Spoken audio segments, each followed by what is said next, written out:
Hej, jeg hedder Katinka Meyer-Worm, og jeg er medunderviser på den hjertebaserede skyggecoachuddannelse. Og det er jeg, fordi jeg er jo formand for Den Gyldne Cirkel, og i det arbejde, vi laver her, der taler vi jo meget om lysarbejde og manifestation af lys og sjælsintegration og alle de her ting. Og hvis vi virkelig vil noget med det her, så er vi nødt til at kigge på vores egne skygger. Fordi nu er jeg jo vokset op i det spirituelle miljø, og der ser jeg rigtig tit, både med mig selv og mange omkring mig, vi arbejder rigtig meget med os selv. Men der, hvor der ligesom er noget, der blokerer os eller stopper os i vores udvikling på indvielsesvejen, det er, når vi ikke er gode nok til at kigge ind i vores eget skyggeland.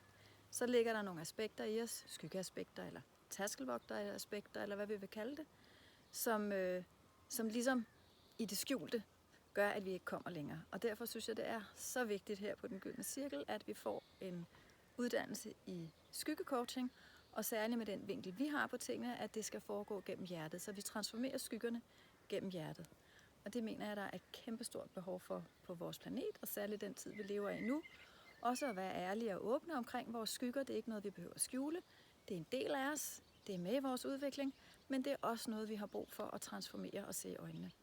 Og især når vi transformerer det gennem hjertet, giver det os en kæmpe ressource, som vi kan bruge til at gøre mere lysarbejde.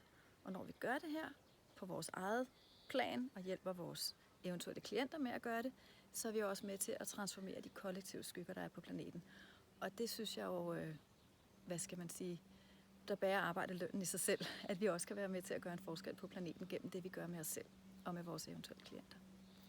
Så ja, læs mere om det på hjemmesiden, og tak fordi I lyttede.